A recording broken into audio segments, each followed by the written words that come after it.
up, Sooner Nation? Welcome to the SI Sooners podcast. Huge news from the Oklahoma Sooners this week, Ryan. Just absolutely huge news. The transfer portal was silent. Nobody left. Nobody arrived. No trains in or out in at least the last 7 days. Ryan, judging by the pace by which 2021 has been moving, I think the fact that there's no news, it's actually become kind of big news. Yeah, for sure. I think it means that the off season, which is the preparation for the 2021 season, is finally here, John. There's no more big moving pieces. I believe that this Oklahoma Sooners team is intact, and now that the semester has started back up in Norman, that means that the winter workouts can begin. They can get that initial wave of conditioning and start trying to bring in, it ended up being 9, 10 early enrollees after Billy Bowman decided to head on into Norman, and now you've got all the transfers integrated and working in. Like this is a team getting ready to try to chase a national championship in 2021. So the pieces are in, the board is set. Now we just have to see how they can make it all come together on the football field. And yet the transfer portal is always open. Ryan Chapman's in Norman. I'm John Hoover. I'm in Tulsa. Thank you guys for listening, as always, to the SI Sooners podcast. Appreciate y'all watching on my YouTube channel. SI Sooners is a Fan Nation affiliate, part of the Sports Illustrated Network. The website is allsooners.com. Ryan, just because there's been no traffic in the transfer portal doesn't mean there hasn't been any news. And by any news, I mean huge news, and I'm serious about this one. Last Friday, the Sooners picked up a major commitment when Rayleigh Brown out of Mater Dei High School in California gave his verbal pledge to the Sooners. 5-star running back Ryan. There's a couple of things that I have questions about here. He is rated as a 5-star running back, one of the best 2 or 3 running backs in the country. Okay. Productivity, skill set wise, he's all over the place. He's unbelievable. Hey, kid is 5'8".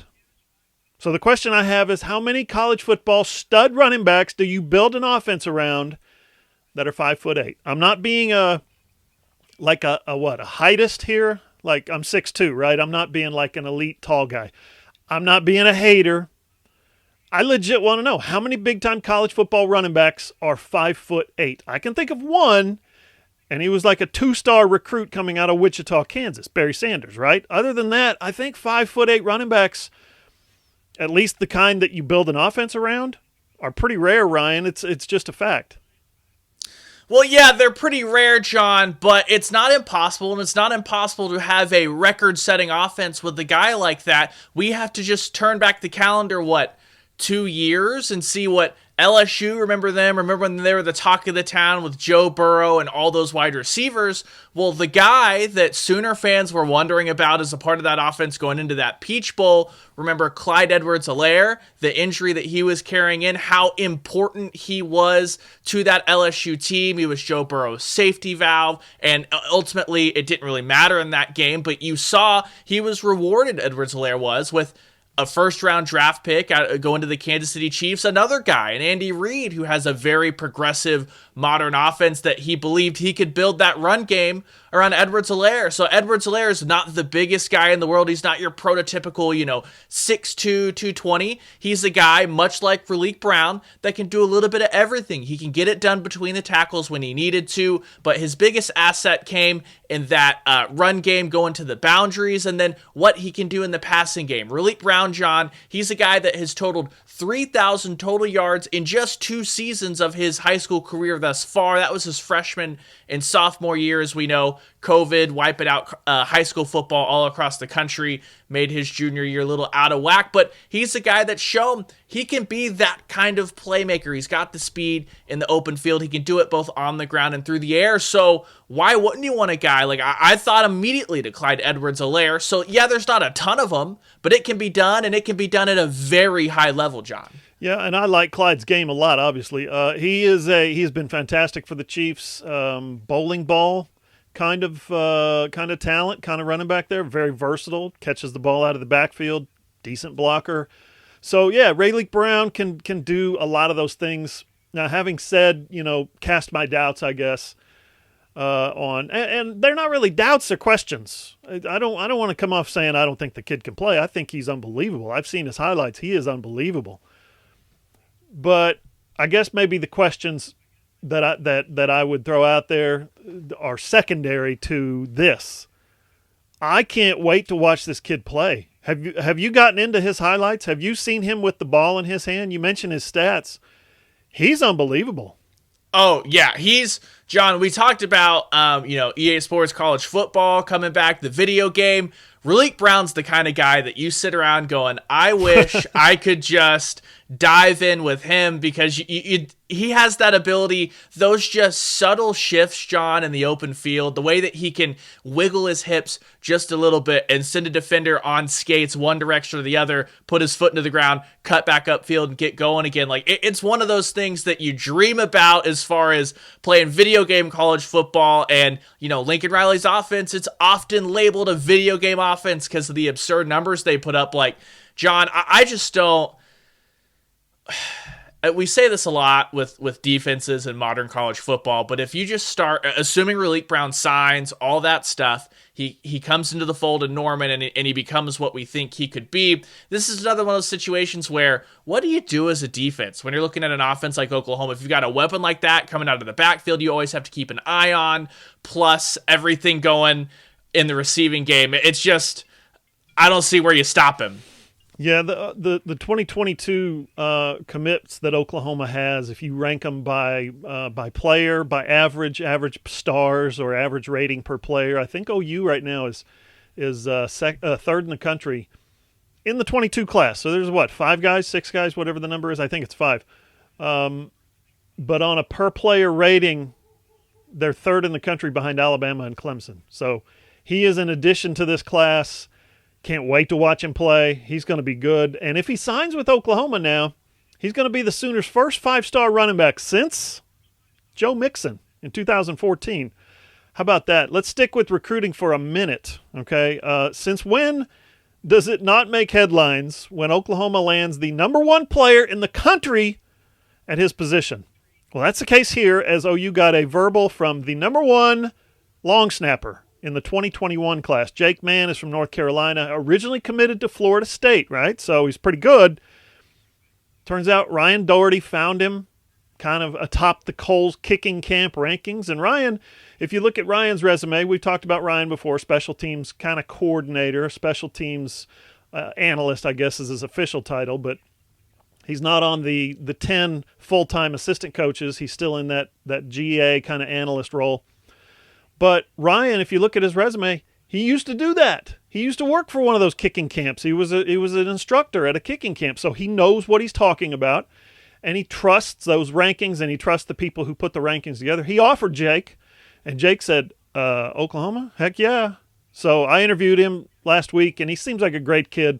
And I can tell you this, I actually interviewed a long snapper guru last week. Okay, I don't know if you saw this, for my Super Bowl Sooners story on James Winchester, the guy who basically helped train James Winchester after he got out of Oklahoma and kind of fixed what he called a hitch. That's on our website, allsooners.com. It's kind of a Super Bowl preview story. And this guru, this guy, Gary Zahner, he told me that no successful place kick or punt has ever happened without a great snap. I mean, Gary Zahner's like the Yoda of special teams. He lives out there in his little swamp out in Arizona, and he told me the most important action in every kick or punt is the snap, and he is right. I used to tinker with, as a high school player, I used to tinker with long snapping. I was kind of the backup to the backup. I was like the emergency plan long snapper. Also did a little holding, and I told Gary Zahner that, and he's like, how the hell did you both snap and hold? I thought about it for a second. I'm like, he's right. No, I tinkered around with both, but Ryan, OU apparently got a really good one in Jake Mann. Does long snapper strike you as a position of need on this team after Casey Kelleher moves along? Yeah, John. I mean, look, we talk about this every time a big game comes around. It's almost the throwaway that's tossed in as, okay, we've broke down the offense, we've broke down the defense. Now, John, let's talk special teams and let's see if that's going to be a big play that's going to tilt the game. Well, a huge part of that is long snapping. John, I can't remember, seriously, the last time I remember seeing a ball hiked over a punter's head was against Florida State in the Orange Bowl, the national championship game. Like, I can't remember in the last 10 years just an absolutely massively critical big-time turnover as far as a long snapper snapping the ball over an Oklahoma punter's head in a big game. So it's something that the Sooners have been good at. It's not talked about until it is a problem. And so anytime you can bring in a guy that's a 5-star, one of the top ranked, like I don't see, again, this goes back to what we talk about. Does Alabama ever complain about getting the best player at any position? No. So why would you not want something as critical as long snapping in that punt game and in that kicking game? You want consistency and you want the best. So this is one of those things that it's not going to be a super sexy addition. We might be the only ones that write about it, but it'll come up big because you won't know his name. And Reeves Munchow, he'll be able to get off all these punts with no problem. So it's a big-time addition, and it just keeps everything locked up on that special team side of the football, which it's one of those things that, especially when you're punting or in the kicking game, you only talk about if it's bad, usually. So if we're not talking about the long snapper, that's a great thing going forward. Here's the thing on long snapping. You better not screw it up.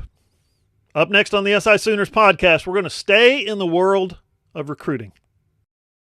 Hey, listen up. Winter's here, okay? But you know the season's in Oklahoma. Cold one day, hot the next. That's a lot of work for your heating and air unit. But the guys at Trade Pros, they got you covered. Sign up for one of their no-hassle service plans. You can go pro, become elite, or the best deal's the MVC, most valuable customer. They'll come out twice a year and tune up your AC and your furnace. You get priority scheduling, and you get additional discounts. Just call Caleb or Carrie at Trade Pros, 405-249-7290, or go to TradeProsOKC.com or look them up on Facebook. Trade Pros. That's one word, Trade Pros Heat and Air.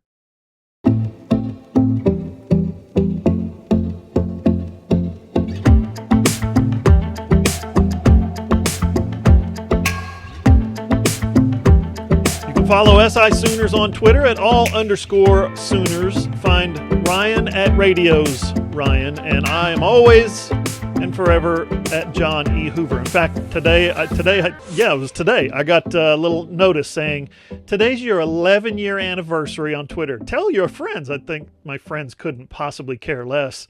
But yeah, 11 years on Twitter at John E. Hoover. Our website is allsooners.com. We are a Fan Nation affiliate, part of the Sports Illustrated Network. All of our content, as you know, is free for now. No memberships, no subscriptions, no credit cards. Just click and enjoy. Hopefully that's about to change fairly soon. So hop on there quickly. Get on there quickly. Get in on the action, kind of the ground floor, if you will. You can find the video version of this here podcast on my YouTube channel, John Hoover Media, and remember to subscribe to that other channel.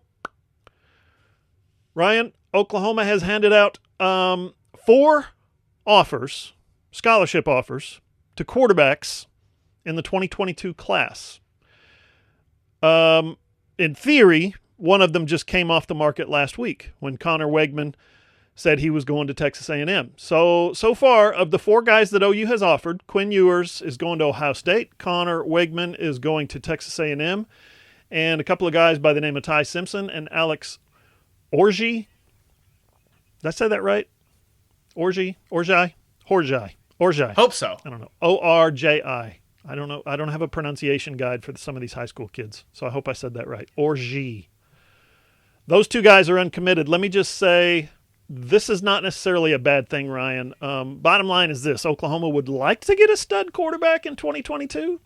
Like to, okay? I mean, who wouldn't, right? Number 1, you add depth to your quarterback staff. Number 2, you keep them away from somebody else, like the old days of Oklahoma and Nebraska hoarding all the talent in the Midlands. But what Lincoln Riley obviously wants to do is basically land the best quarterback in the country every other year. All right, Rattler in 2019, Caleb Williams in 2021.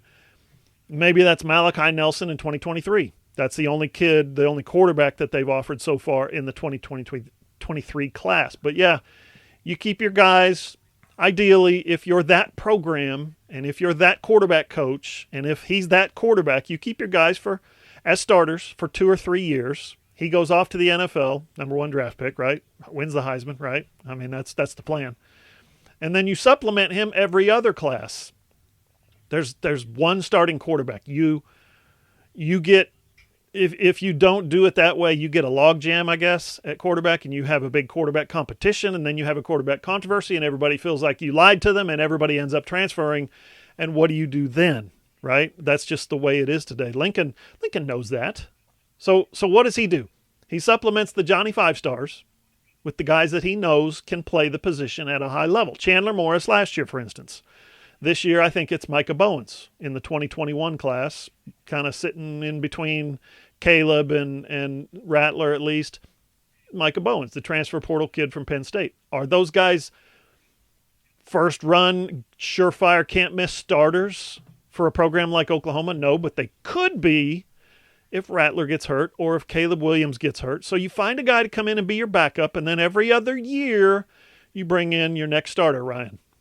Yeah, and I think people should also remember that the fact that the Sooners landed Chandler Morris in 2020, I think that was a really, like, the stars aligned for Oklahoma to pick up a big-time quarterback like that. There was obviously the situation with his father at Arkansas and then not really having a set place he was going to land immediately while Chandler's trying to find a college to go to. Yes, his dad ends up at Auburn, but by that point, as it looks like now, it was almost like, yeah, go learn under Lincoln Riley for a year or so, maybe more, until your dad, wants you to come somewhere else or something like that. So I think that people should recognize that that was a really weird set of circumstances that played out in favor of Oklahoma, and that's not just going to happen every single quote unquote off year in the quarterback recruiting game. So, like you said, bringing in Micah Bowens, that's a guy that Lincoln said he liked out of high school. Now they have him on campus, and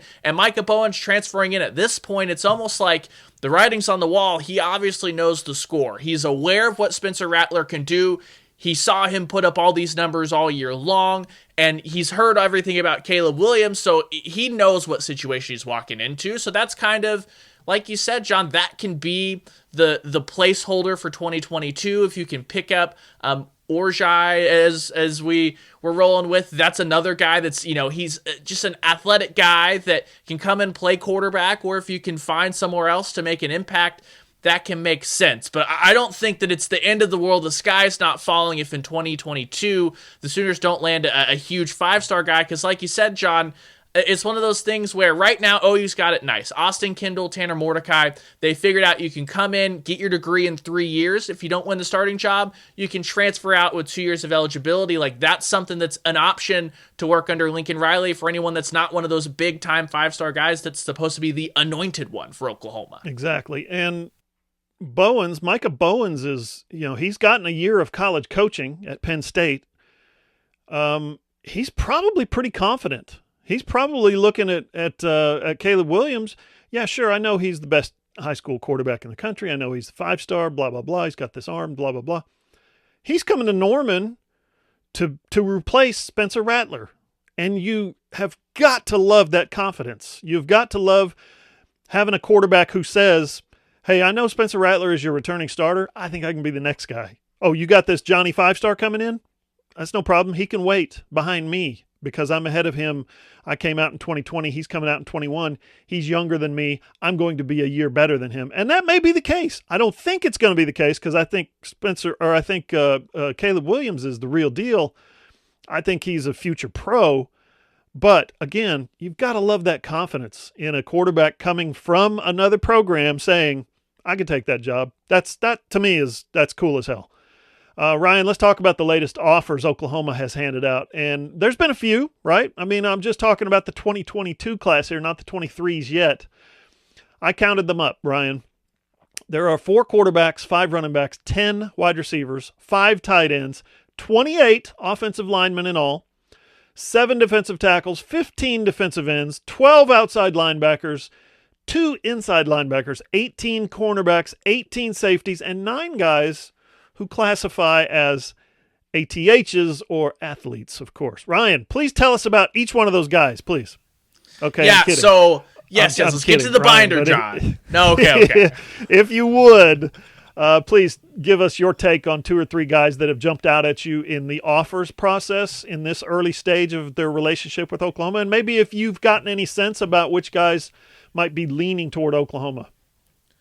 Yeah, so let's start offensively and along that offensive line. I know the Sooners landed Wanye Morris in the transfer portal, and that kind of covers up the fact that they might not have gotten what they wanted recruiting Lee as he went to Clemson. But let's be honest, John. If Morris is everything that we think he could be, he's a guy that could just as easily be a one and done in Norman, as he's already got, 2 years of tape at Tennessee, albeit last year was kind of COVID-y, but everyone's got that. So a guy that immediately jumps out to me he's a 4-star tackle by the name of Kelvin Banks. He comes out of Humble, Texas, and it's easy to see why the Sooners have fallen in love with him, because if you turn on his highlight tape, John, the first 3 or 4 plays, I kid you not, it's all GT, that counter pull, the bread and butter of what Bill Bedenbaugh and Lincoln Riley want to do in this run game with the offensive line. He's out there at left tackle. He is athletic enough to run that play, and he is already just decimating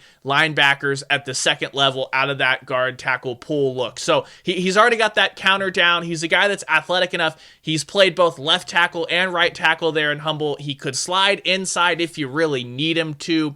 It's one of those Bill Bedenbaugh specials, John. That's what Bill Bedenbaugh likes. Big, but athletic and versatile. That way he can tinker around and put the best 5 guys out there on the field. So I really feel like that's a guy that you should be looking at as far as the offensive line goes, because the Sooners will still need to restock the cupboard there at tackle. Now, if we want to move to the defensive side of the football, this has become what Alex Grinch has been known for early on in his 2 seasons in Norman, and that is evaluating guys early who then end up just becoming massive. Everyone gets in because the Sooners don't seem to care, John, if he's only got 2 or 3 offers or if he's got 50 offers. If they like him, they're going to offer him. So one of those guys is a defensive lineman by the name of Chris Ross. He's from Houston, and I want you to think he's a defensive tackle, and he's more of the mold of Neville Gallimore than maybe a Perion Winfrey, John, if that makes sense. He's a lot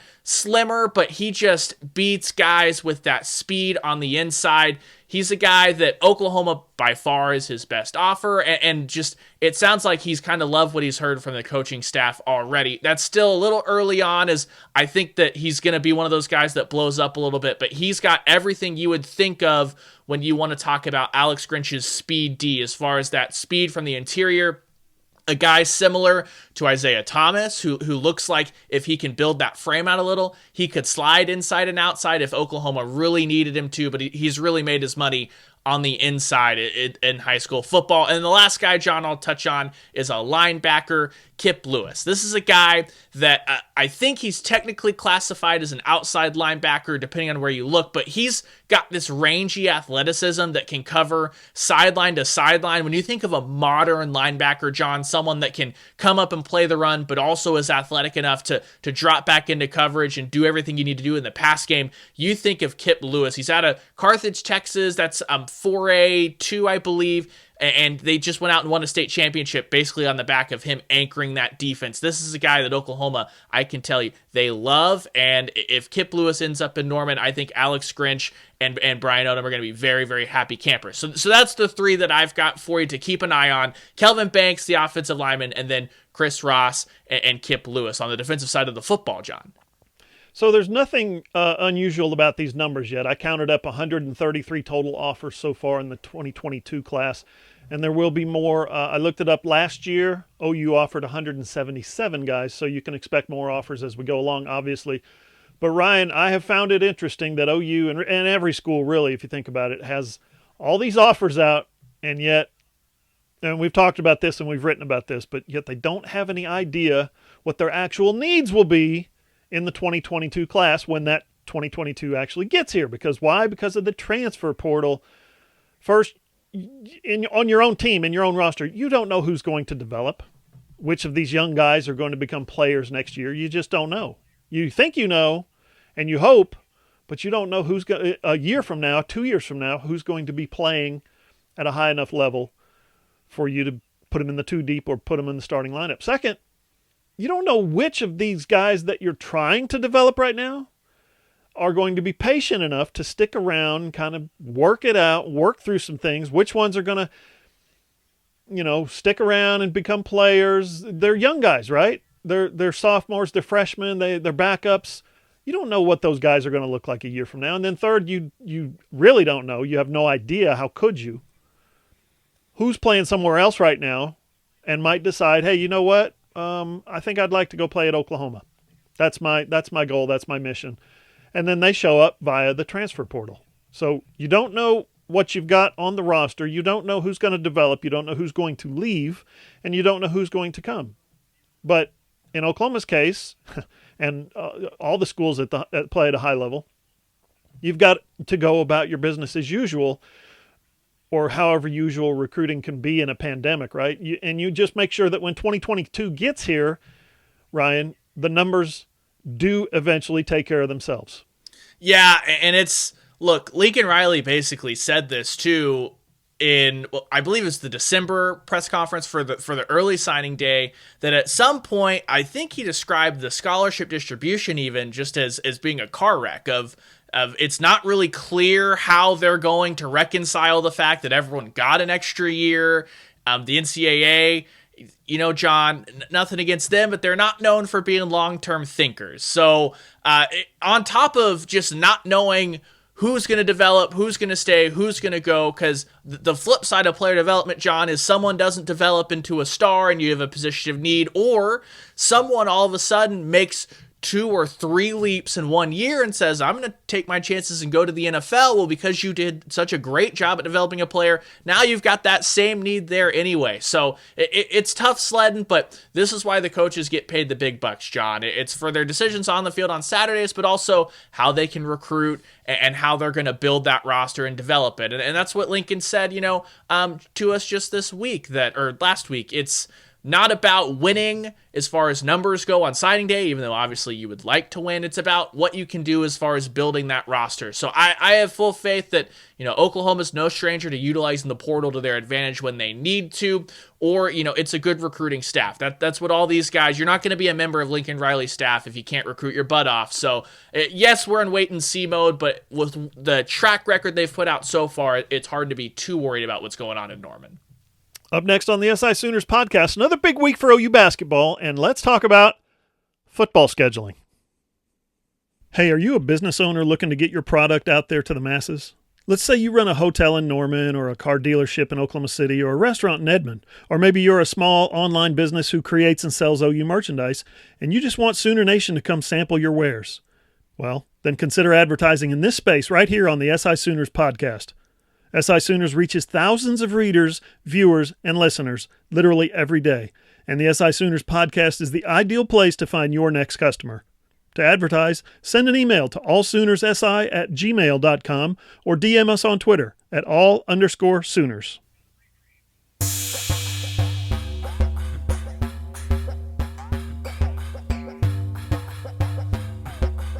Final segment of the SI Sooners podcast, Ryan, OU basketball.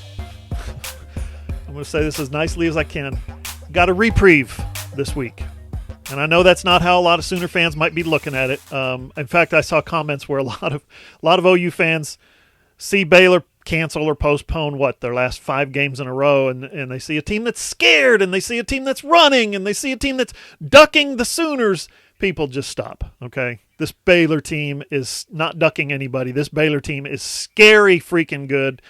These guys are the Big 12's executioner. And if you're going to see the Baylor Bears, you're going to see the executioner. They are ridiculously good. Anyway, OU was supposed to play them this week. Game got postponed.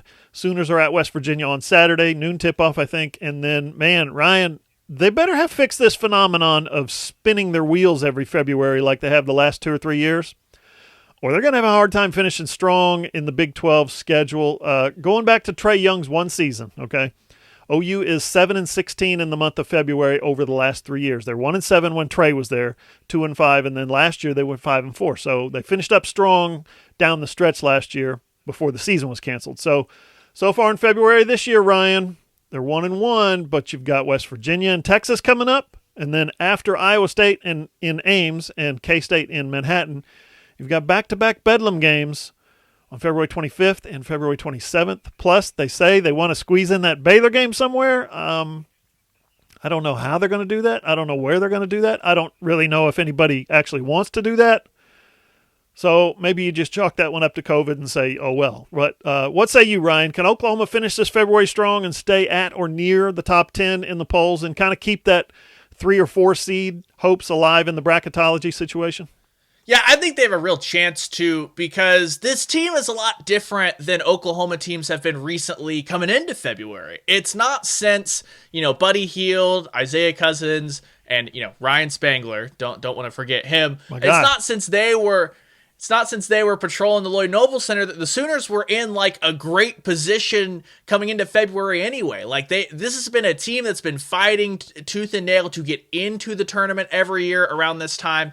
Other than that Trae Young team, like I feel like it's less of a February collapse, is more of just a continuation what the season has been anyway. So I think the Sooners stand a little bit better chance this February because they have been rolling. In years past, it's like you're white knuckle watching the game, like they have to hold on. They absolutely have to win those games at Iowa State, at Kansas State, those type of games to even make the field. Now, like the expectation is to win those games because the Sooners are head and shoulders better than those teams. So then it just becomes, John, the same story that this Oklahoma team's had since conference play started. The Big 12 is absurd this year. They have so many teams. Oklahoma State is tracking at like a 6 seed in some places, and they're a team that has struggled more than most with all those young members of the team trying to fit in. When that's like the worst great team you've got a pretty darn tough conference road ahead. So I don't think it'll be any different than what we've seen the rest of the year. Oklahoma has responded really well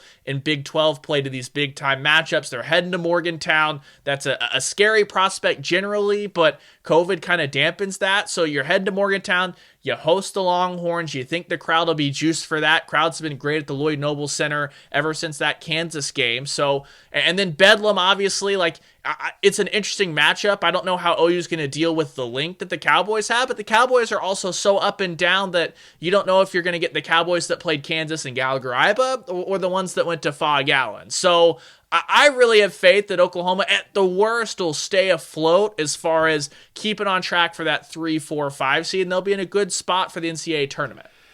Yeah, I think this team's structured a little different than those last few Oklahoma teams. If you think about it, the Trae Young team, they were led by a true freshman, and the rest of those guys, once the Big 12 opponents figured out, hey, let's get physical with this kid. He's kind of slight. He likes to play on the perimeter, so let's get rough with him. Once teams figured that out, the team didn't really know how to respond. The next year's team was still kind of looking for an identity without Trae Young.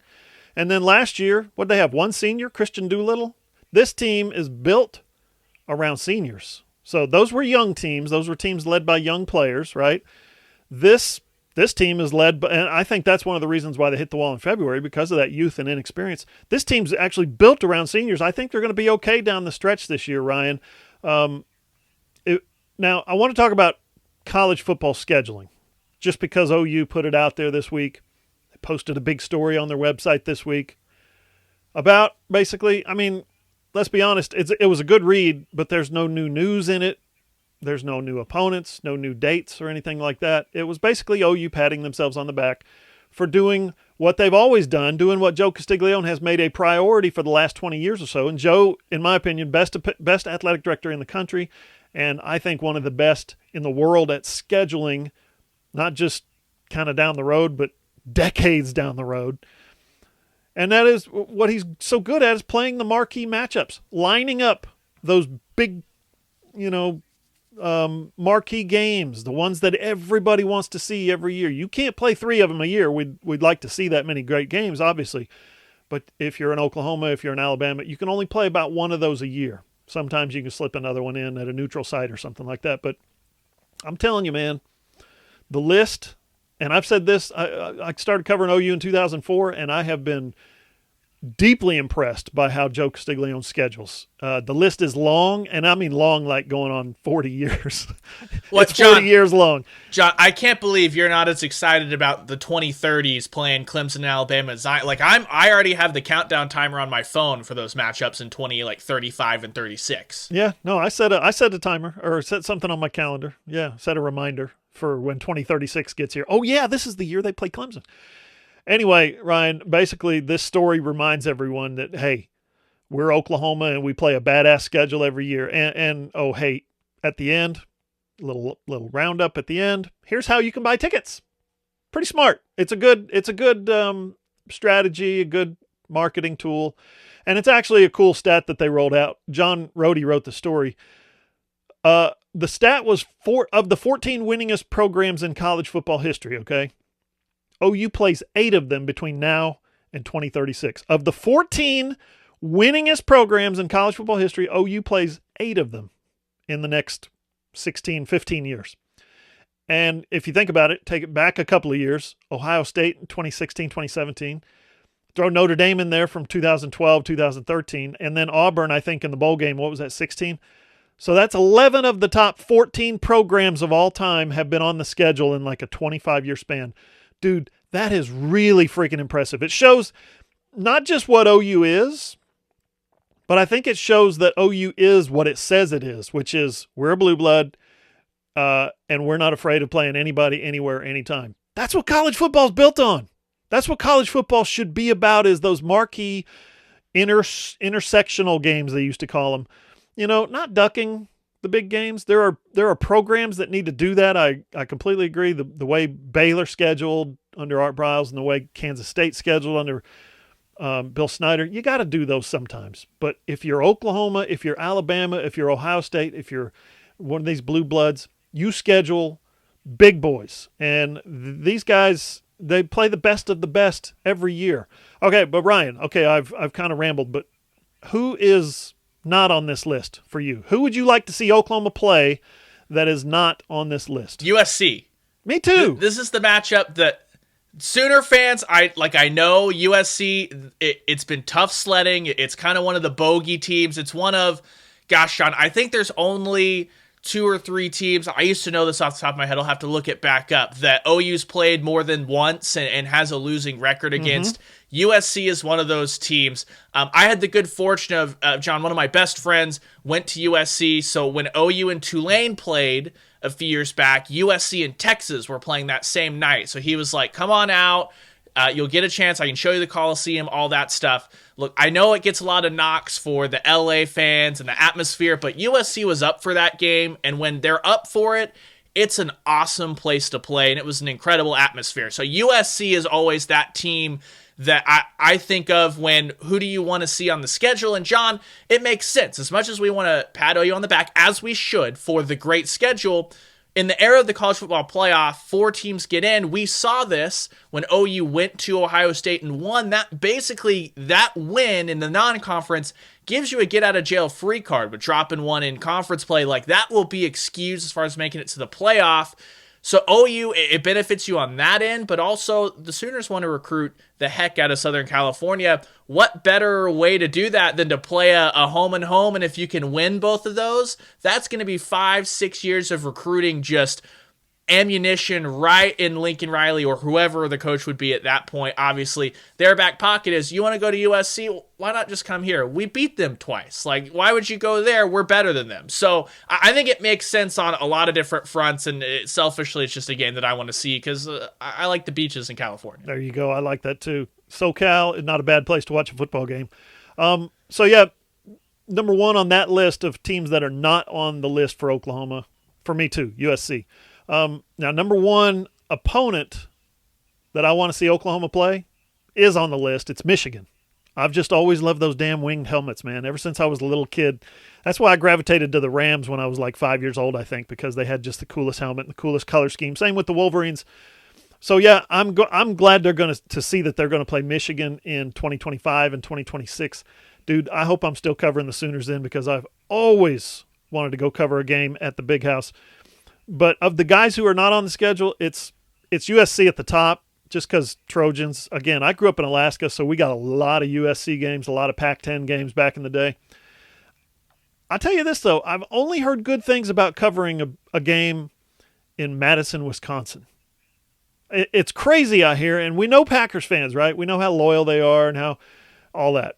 I can imagine what those people think about their college team. Jump around, baby, right? I mean, Wisconsin, so yes, at the top of the list. And then selfishly, for a good road trip, bro, I've already had this road trip, but I'd like to do it again because it's so amazing. I want to go back to Washington. Seattle, one of my favorite cities, coolest city. Can be the coolest city. It can be a little weird at times too. But the stadium, man, is right down there on the lake, on the water, Lake Washington. You can drive your boat up to the stadium, moor your boat there at the little marina. It's so cool. I went down the hill and walked to the lake. It's, I don't know, a couple hundred yards, maybe if that. Talked to a lot of the people that were sitting on their boats pregame, tailgating on their boats. It was so cool. Tennessee's great, but that's a river. Okay, that's not Lake Washington. So yeah, I was there in 2008. It was unbelievable.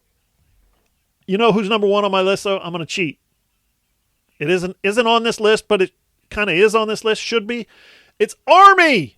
Come on, let's get that game back on the schedule. I want to go to New York. I want to see West Point. I waited 11 years after that game was scheduled, and then it just got canceled by stupid COVID, Ryan.